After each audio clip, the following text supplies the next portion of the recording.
tried to pressure a woman into giving up her window seat on a flight for his 5-year-old daughter.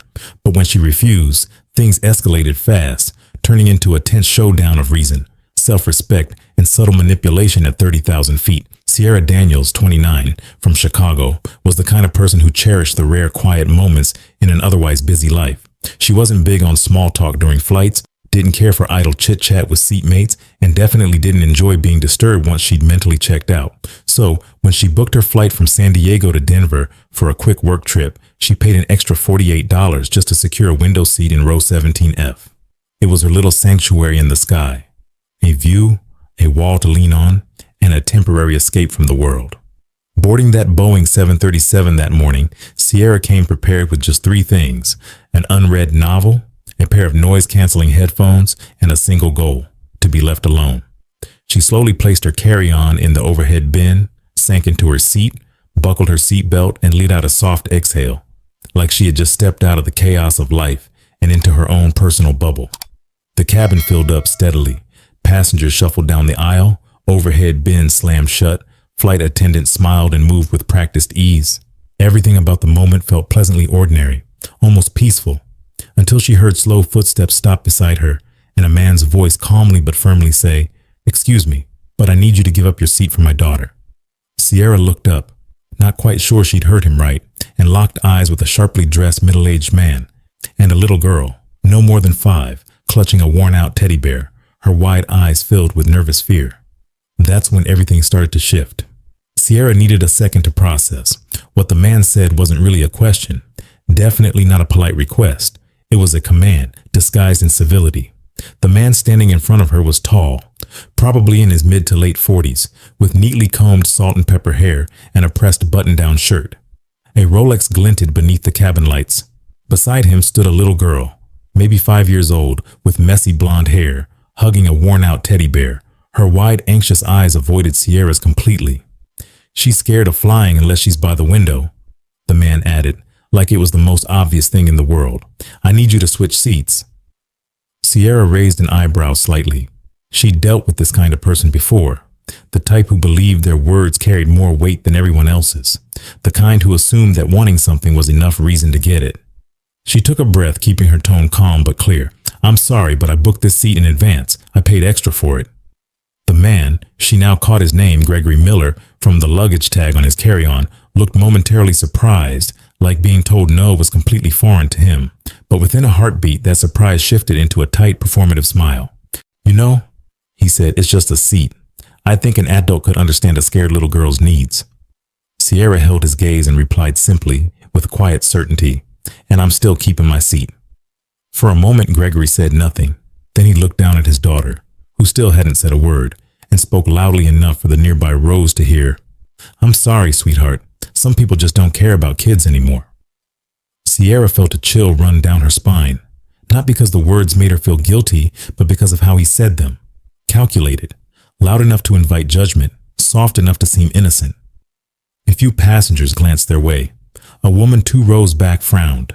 A man behind Sierra pretended to read, but his eyes peeked above the book. The pressure began building around her. She could feel it in the air, the silent expectation for her to cave. But she'd lived through this before. She'd been judged for setting boundaries, and this time she wouldn't budge. "I'm sorry if she's uncomfortable," Sierra said, voice steady, "but this is my seat. If the window was that important, you should have booked it ahead of time." Gregory's smile faded. "You don't think you're being just a little rigid?" Then he turned to his daughter again, voice full of dramatic flair. "Try to be brave, sweetie. Some people just don't think about others' feelings. You'll meet a lot of those people in life." Sierra's fingers curled tightly around the hem of her sweater. This wasn't just manipulation anymore. It was veiled humiliation. And worst of all, Gregory was using his daughter as emotional leverage. The plane wasn't small, but it wasn't big enough for people to pretend they hadn't heard. The cabin seemed to go still. Sierra didn't look at Gregory now. She looked at Lily. The child didn't seem disappointed. She seemed ashamed, though she was too young to name the feeling. And that, more than anything else, solidified Sierra's resolve. She would not move. No one said a word, but the atmosphere in the cabin had shifted. The steady hum of the air conditioning still filled the space. Passengers were still settling their luggage, but around row 17, a strange kind of silence had started to spread, like a ripple in still water. The older woman who'd been reading had lowered her book. A young man across the aisle tilted his head slightly, watching Sierra as if waiting for her to do the right thing. Sierra could feel the weight of unspoken stares pressing on her, not hostile, but full of expectation. These people didn't need to know that she'd booked her ticket a week in advance, or that she'd paid extra for the seat. All they saw was a grown woman and a nervous 5-year-old girl, and that alone was enough for them to decide who was supposed to give in. And Gregory knew that. He was feeding off the crowd's emotions, slowly boxing Sierra into an invisible courtroom where he was the helpless father and she was the cold-hearted villain. "It just takes a small act of kindness," he said, his voice loud enough for the surrounding rows to hear. Just one person willing to be decent, and a scared little girl could feel safe for the whole flight. But he didn't finish the sentence. He didn't need to. Sometimes what's left unsaid is louder than anything spoken. Sierra said nothing. She stared out the window, at the pale blue sky peeking through the smudged glass. But inside she knew, if she gave in now, then everything Gregory was doing would be normalized. People like her, people who were expected to shrink, to smile through pressure, to be polite no matter what, would once again be labeled the problem. Another passenger turned to glance at them, then another. Someone sighed. No one spoke, but judgment was silently forming. Then Gregory leaned in again, his voice low, almost sympathetic. "You're not a bad person, but you're acting like someone who doesn't have a heart." Sierra finally turned to face him, her eyes locked with his. "No," she said calmly. "I just don't believe kindness should be forced, especially like this." Gregory raised his eyebrows slightly, as if taken aback that she dared talk back. Before he could speak, the little girl tugged on his sleeve. "Daddy." Her voice trembled. "It's okay. We can sit anywhere." That one sentence made both Sierra and Gregory freeze. Lily hadn't whined. She hadn't cried. She wasn't throwing a tantrum. She just quietly accepted the situation, and in doing so, exposed the truth behind Gregory's performance. She never asked for anything. He was the one using her to claim privilege. Still, Gregory pushed forward. "She's nervous," he snapped quickly, almost cutting his daughter off. "You don't know what it's like for a parent to see their child afraid." Sierra opened her mouth to respond, but someone beat her to it. A woman's voice from the row ahead rang out. "I'm a mom too. I know exactly what that feels like, but if it was that important, why didn't you plan ahead?" Gregory whipped his head toward the voice, a woman with a ponytail and a gray hoodie looking directly at him without flinching. The tension cracked. A few passengers around them nodded in agreement. Others started whispering to each other, this time not about Sierra, but about Gregory. And for the first time since this started, Sierra felt something shift. She realized she wasn't alone anymore. Gregory fell silent for exactly 3 seconds, just enough time to reassess the situation, and realize the tide was no longer entirely in his favor. The pushback from the woman in the gray hoodie had cracked the moral high ground he was standing on, but Gregory wasn't the type to back down. He took a deep breath, adjusted his collar, and turned toward the surrounding passengers like a politician making his final campaign pitch. "She has the right to keep her seat," he began, his voice calm, composed. "But what I don't understand is, why can't a grown adult make a small gesture for a frightened child?" He paused, letting the silence finish the rest of his sentence. Sierra could feel her pulse speeding up, not out of fear, but out of deep burning awareness.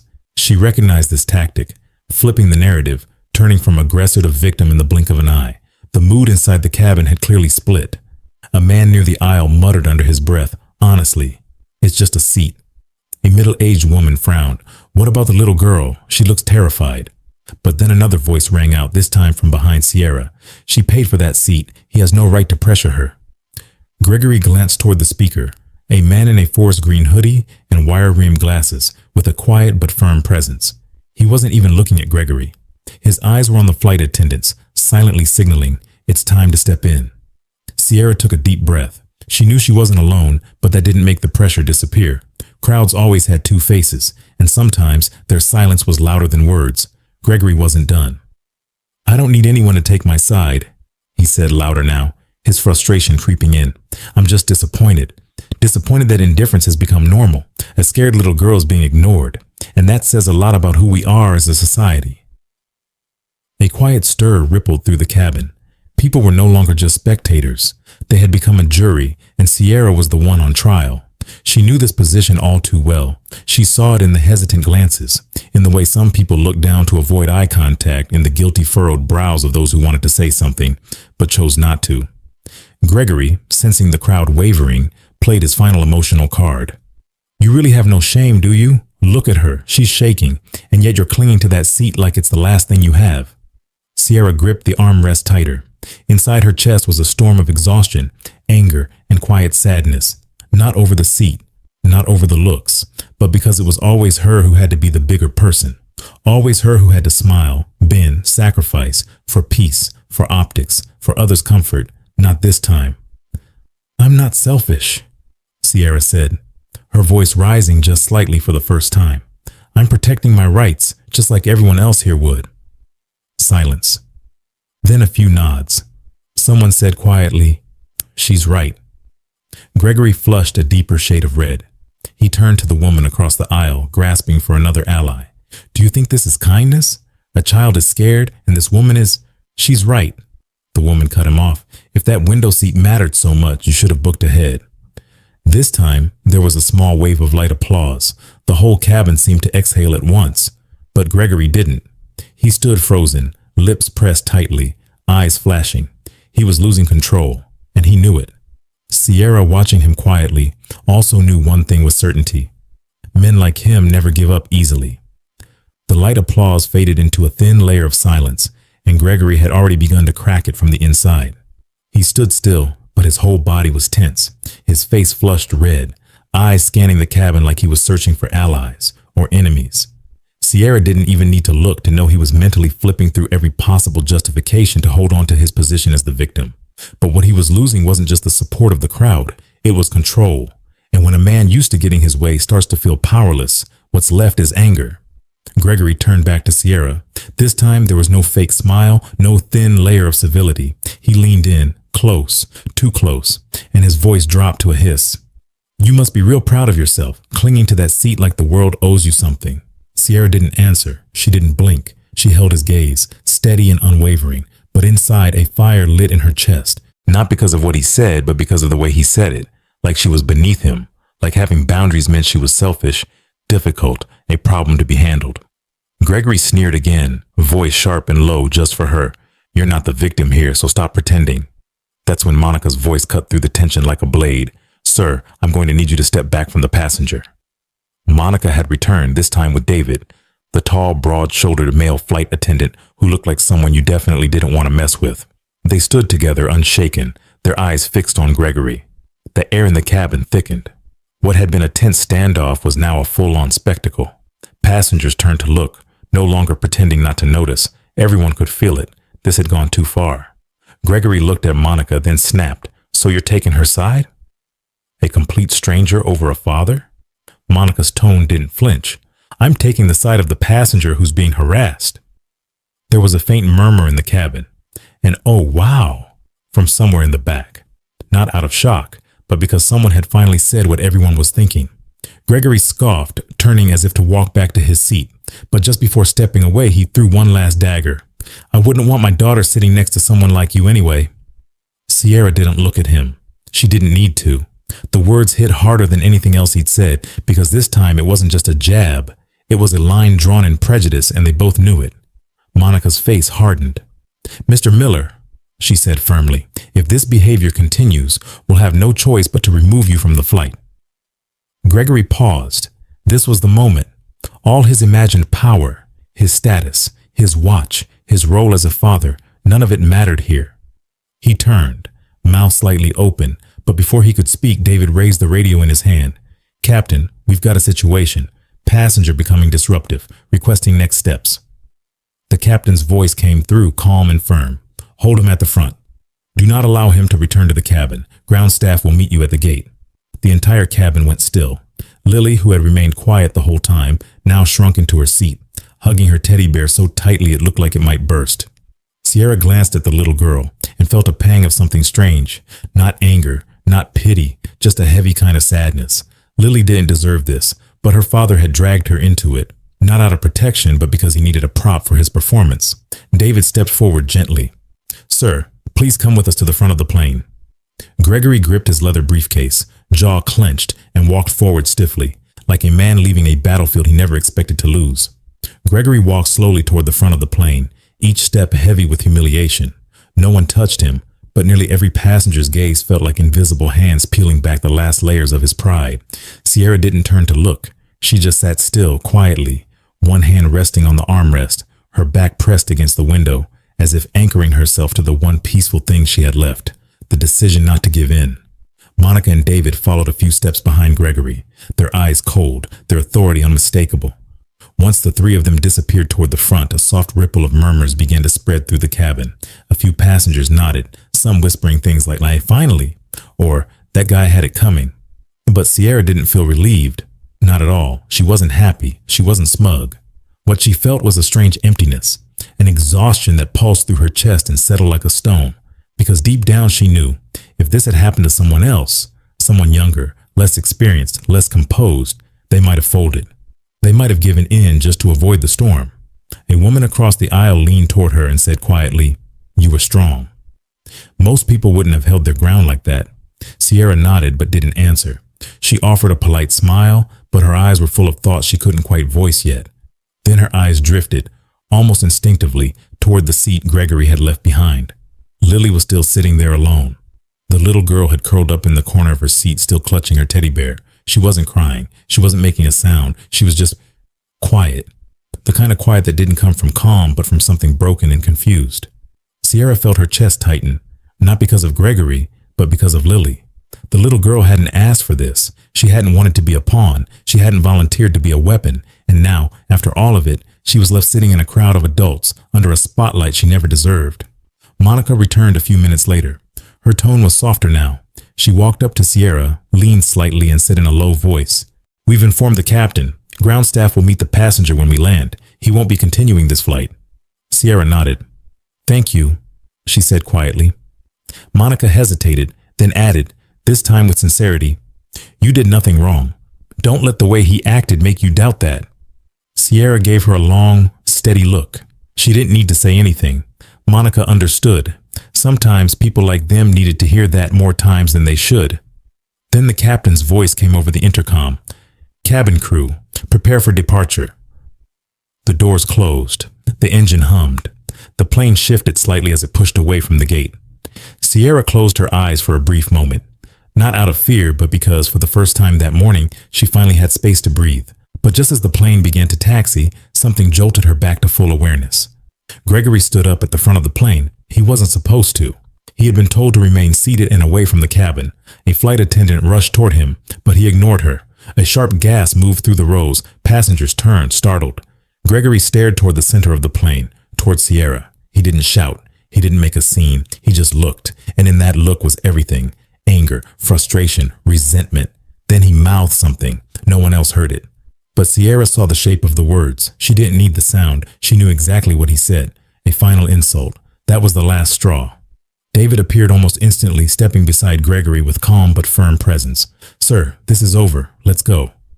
Gregory didn't resist. He didn't argue. He just stood there for one last moment, burning Sierra's image into memory, then turned and walked out of sight. The plane finally lifted off the runway, climbing into the sky as if nothing had ever happened. Sierra sat still, eyes fixed on the window, watching the world blur beneath her. The buildings looked like toys, the roads like threads. Somewhere down there was the chaos she'd just walked through. But up here, above it all, in the quiet hum of 30,000 feet, she felt free. Not because Gregory had been removed, not because the passengers had eventually taken her side, but because she had refused to abandon herself. There had been a moment, brief but real, where she'd almost given in. Not out of guilt, but out of exhaustion, because of Lily's sad eyes, because of the whispers, the weight of being silently judged by strangers. It would have been easier to just move, easier to disappear, but she hadn't, and somehow that one small act, sitting still, meant everything. A soft voice came from the row ahead.